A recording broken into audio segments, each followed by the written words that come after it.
Okay, so I'd like to invite the Honourable Alannah MacTiernan, who's the Minister for Agriculture and Food, and actually does have an understanding of the importance of agriculture in Australia, and I think is a big fan. So I'd like to invite Alannah to officially open the event. Thank you, Alannah.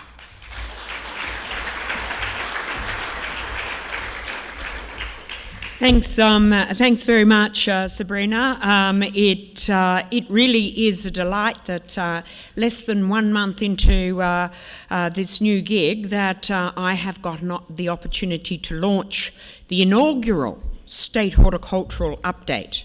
Now, it's not exactly the most sexy title here, State Horticultural Update. I'm sure we can get our marketing experts to perhaps have a new title, but it is a very important initiative, and I want to acknowledge the work. Sorry, I haven't done my acknowledgements.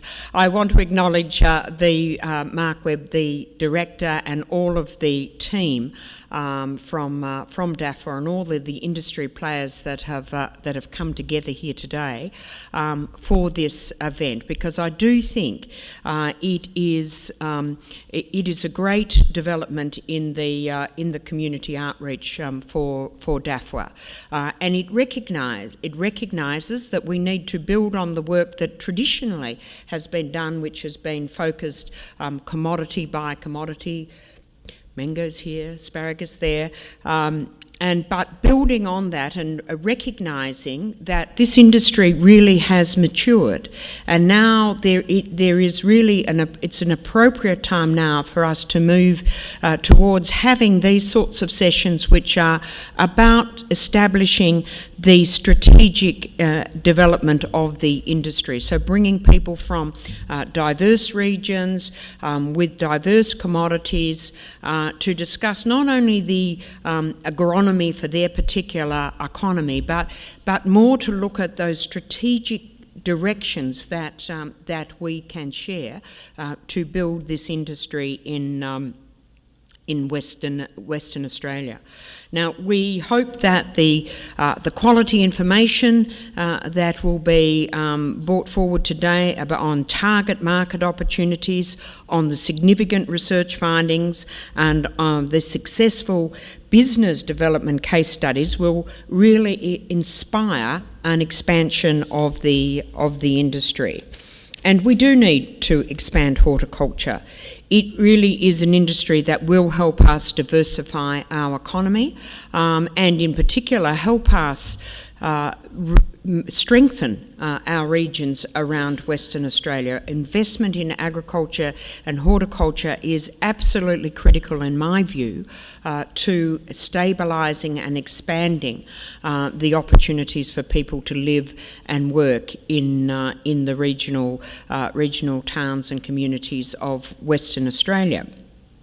And it will help us expand our export base and employ our people. I mean, it's incredibly important that we create jobs for Western Australians, that we are not so dependent on the cycles of mining, that we have a much more stable substrata of employment and industry that we can rely on when the inevitable mineral commodities go through their cycles. And it is also important, and I would never underestimate the importance of this, that this industry is providing really a great quality of life for Western Australians, because it provides us with world-class nutritious food at affordable prices. And that in itself, forgetting everything else, is, I think, a really critical role that you in the industry play. Now, the department has very kindly given me some key facts, and unfortunately we'll blame the feds for this because they are a little out of date. The latest figures that we've been able to get from the ABS for the value of horticulture are from the 14-15 figures, and this sort of, I think, may indicate why we need to be a little bit more focused on this industry so we get good quality and timely data. But certainly in 14-15, The value of horticulture was 702 million, and with value add, that was $1.6 billion. And 158 million of this was exported, and of those exports, 37% of them were processed products, so value had been added to the raw commodity. And I think that for us, for the McGowan Labor government, this next stat is one that really engages us, and that the employment ratios, that whilst horticulture is 10% of the gross value of agricultural production, it actually is providing more than 25% of the farm gate jobs. So we are really engaged in wanting to help you seize the opportunities to capitalise on the global demand for premium food. Now, we've obviously got natural advantages, such as being counter-cyclical to the northern hemisphere in our growing seasons. And we have worked hard to maintain a clean green, not just image, but a clean green reality. And that is massively important in markets like China. And I think it's very, very interesting that the food quality is increasingly becoming a key political issue in China. So our ability to have food that is able to go into that market that at good prices that can give people the confidence that the food that they're eating and feeding their one child is in fact going to be beneficial.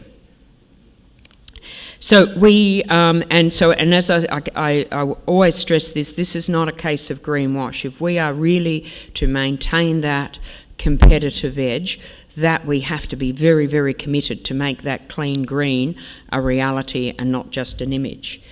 And we, of course, have got some played-for advantages, such as the embrace of new production and new production and handling technologies. And Professor Singh was telling me just before we came in what has been done to keep the moisture in mangoes, part of the new post-production technologies that are going to enhance our product, and of course the breeding work that is done to ensure that we're constantly developing the best possible product.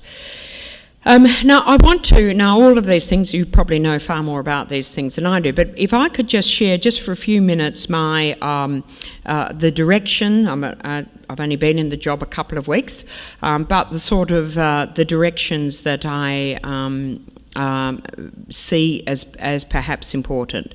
And it is pretty clear that DAFWA has copped a beating over the last 8 years. It has been the subject to some pretty savage cuts in personnel, and with that has come a lot of unhappiness within the organisation, and concomitantly and unfortunately in some cases a lack of confidence in the industry of the role, the important role that DAFWA has really played over many decades in agriculture and horticulture in this state.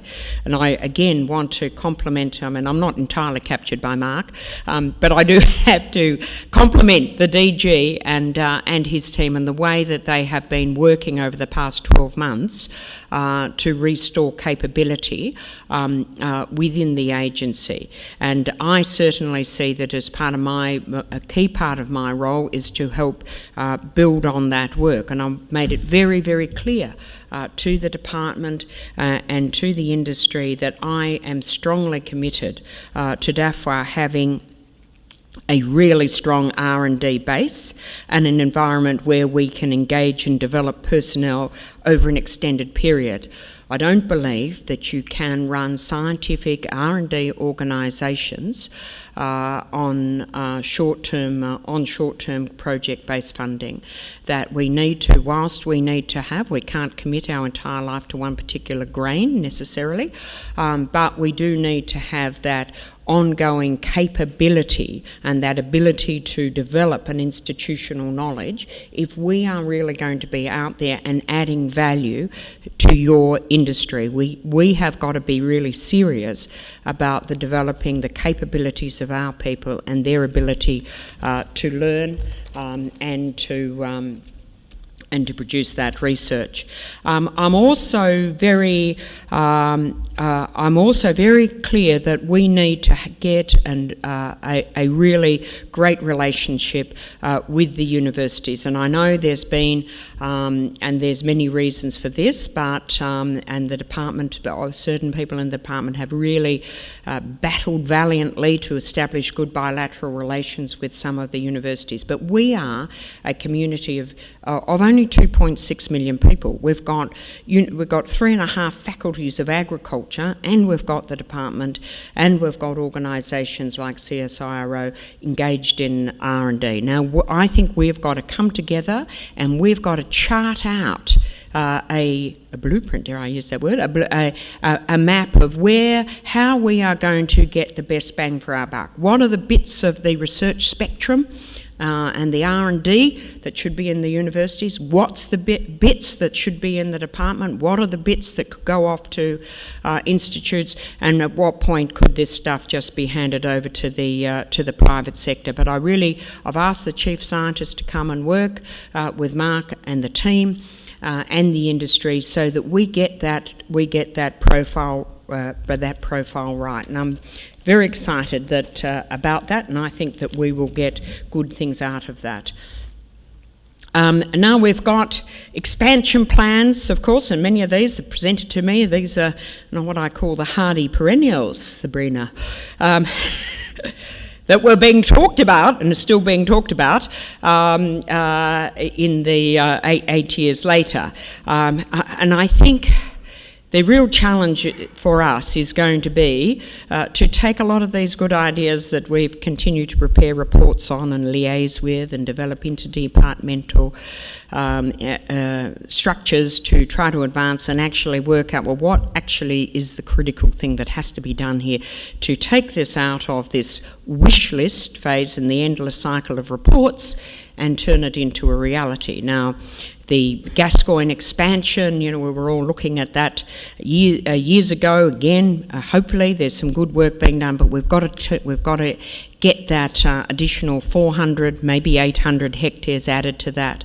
Carabooda is, as part of the Perth Food Bowl, incredibly important, and of course the big challenge we all know is water. But, at some point we have really got to make a decision about what we are going to do here, and again, try to get beyond the endless cycles of reports on the topic to actually come up with a tangible plan and a Gantt chart about how we actually deliver that. I hope that you're not going to be just seeing me come out with lots of media releases about doing new plans. I actually want to work together with the industry, with the government agencies to try to solve some of these problems so we can move forward.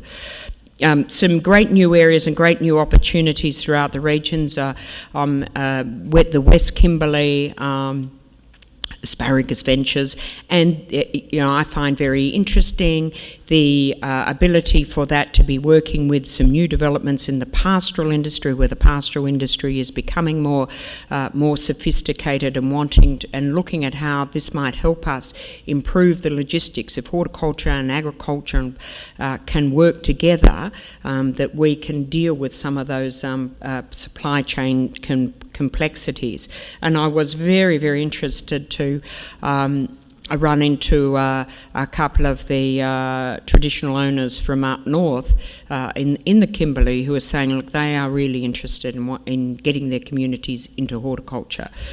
So great opportunities.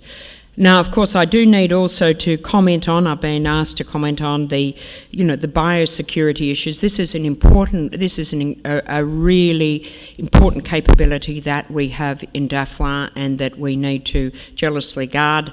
And again, we need to make sure it is actually properly funded. But it was, quite incredible going to the incident room as they're dealing with the that wretched little psyllid that has been discovered, and seeing 135 people from DAFWA that have been able to be diverted from their normal tasks to go in and deal with that. And we've tested over 2,600 of these creatures, and I'm pleased to say that to date, all our psyllids, whilst Perth is hot, all our psyllids are cold, and we're hoping that it may remain that.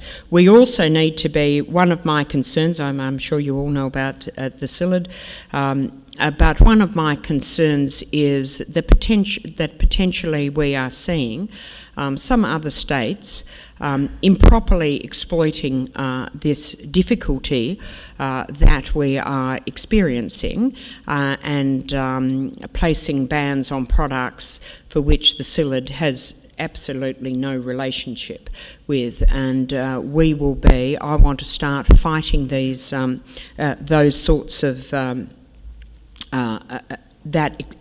abuse, potential abuse, very, very hard. And I do make this more general point that one of the reasons that when I was asked by Mark McGowan would I come back into politics after my stint in federal parliament, one of the reasons was that I felt, after that, what I learnt from those 3 years in Canberra, that a lot of other states are doing so much better than we are at getting their paws on the pie, the federal pie, and that they work much harder for it. Now, we have really got to lift our game here. We have got to become so much more insistent, because the gravitational pull towards the eastern states of all of this R&D, all of this industry investment is huge, absolutely huge. I was on the Northern Australian, I was the deputy chair of this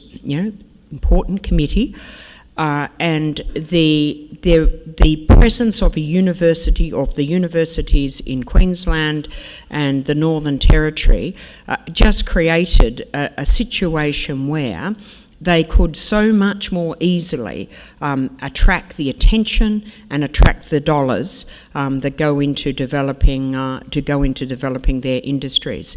And whilst this is free ranging here, this is not an official government position yet, but I am very, very much of the view that we actually have to establish a serious research capability in the north, and it actually has to be in the north, that we have to get our universities with those capabilities in agriculture and horticulture to be prepared to work with us to do something to establish there. Otherwise, the flow of dollars out to James Cook and Charles Darwin is going to continue until we can say seriously, we have got a facility up here, we have got the scientists up here, we are competitors, we are people that can do this northern research. We are going to continue